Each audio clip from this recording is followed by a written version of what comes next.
Somewhere in the United Kingdom, a blonde girl is getting ready to do a dungeon delving with her team.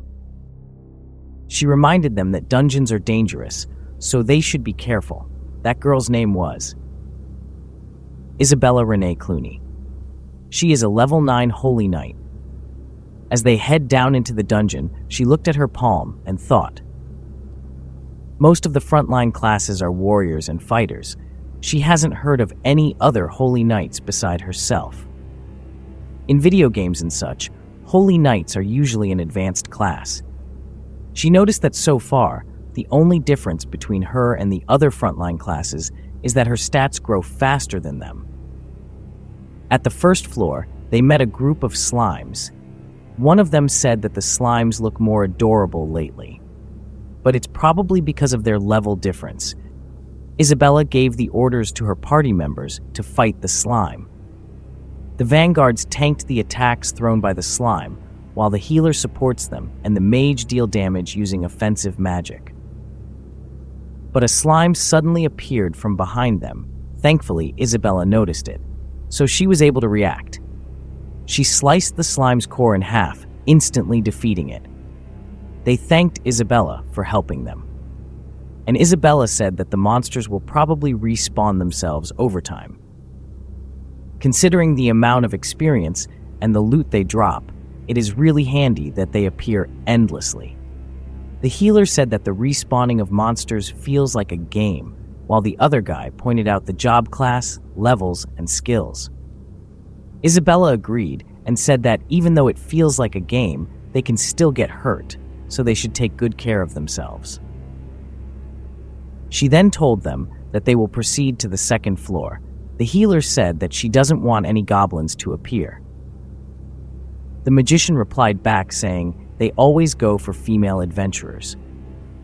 Suddenly, a goblin grabbed the magician from behind, but she managed to free herself by hitting it with her elbow. She immediately casted Fireball while shouting at the perverted goblin, and the fireball instantly burnt the goblin to crisps. Isabella praised the magician by saying that she did a good job defeating it, even if it was just a single goblin. She added that her efforts in leveling are paying off. She offered to give some of her mana potions to the magician so she can continue to cast more spells. And the magician appreciated Isabella's offers because mana potions were expensive. The healer interrupted, saying, compared to the goblins in the game, the goblins in the dungeon are as tall as humans and really perverted, so she doesn't want to go near them. So, Isabella offered to be the rear guard while they traverse on the second floor. Few minutes later, a horde of goblins appeared in front of them. But Isabella, being a level 9 holy knight, she managed to defeat them with ease. Another group of goblins arrived from behind, completely surrounding them. But Isabella also managed to defeat those goblins. The group felt that they were being useless, because instead of them protecting Isabella, they were the ones that ended up needing her protection. The healer bragged that she is the only person that is useful because of her healing magic. This made the vanguard jealous, so they both charged in to attack to prove their worth. After the battle, the healer wanted to show off her healing skills, but to her surprise, Isabella casted a healing spell. She managed to learn a healing spell after leveling up to level 10. So the healer just laughed off the feeling of being useless, and the magician chimed in saying, "Don't worry about it." A few hours later, they went back up, finishing their dungeon exploration. Isabella said to them that they did a great job and showed them the loot they gathered from the dungeon exploration. She added that this loot can be sold for £100,000 at the official government purchase price. It was a shame that they didn't get scanners, which are over a million. She also said after selling, they'll be paid in equal parts. Everyone was excited and thankful at Isabella, but two men suddenly talked to them. It was the Duke Grosvenor and Viscount Wyatt. The Duke said that they have permission from the Duchess to own the dungeon. The Viscount said that the team is vulgar and that it affects their family's dignity. so Isabella asked what she should do. The Duke asked for 50% of the profits from selling the loot, and he said that he won't take anything lower than 50%. This surprised them, but Isabella didn't falter from the Duke's intimidation. She said that she will give her share, which is 20%, because she can't reduce the rewards of the team that risked their lives dungeon delving.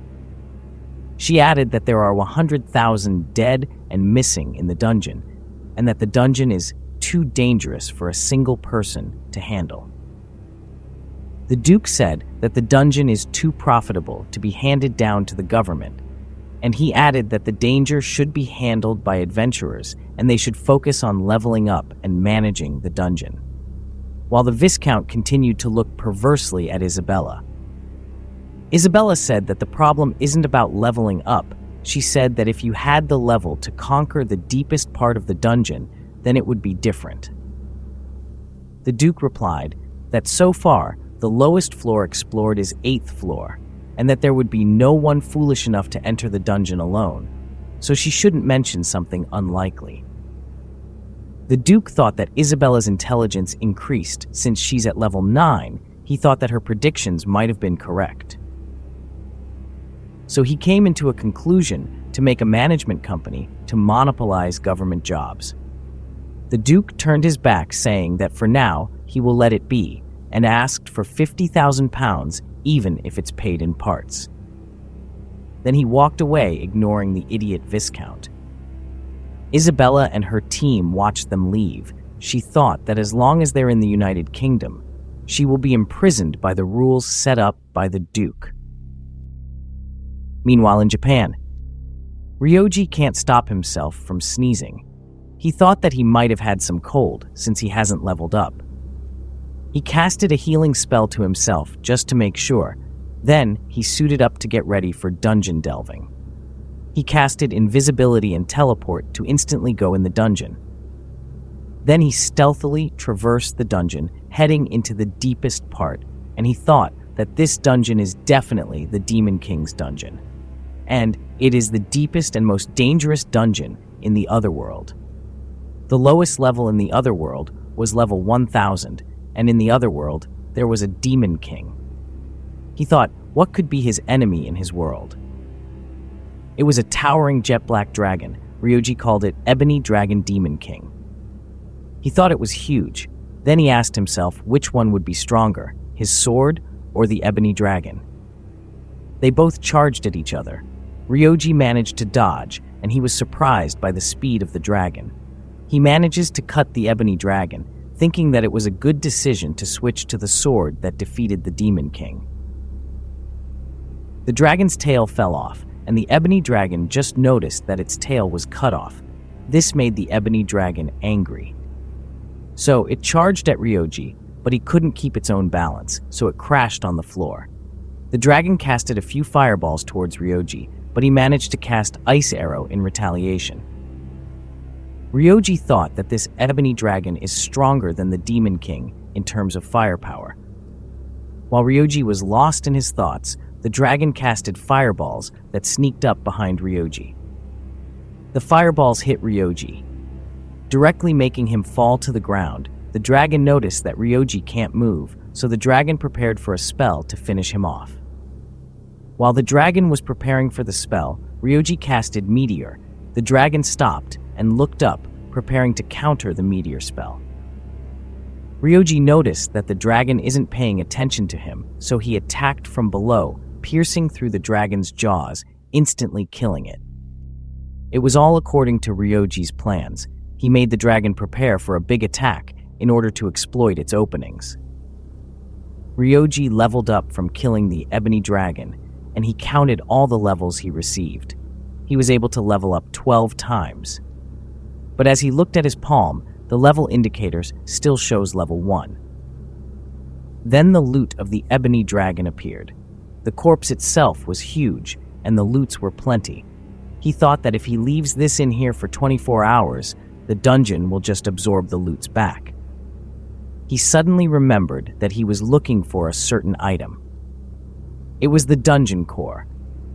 Ryoji was looking for the dungeon core, because just by possessing the dungeon core, you will be able to move freely inside this dungeon.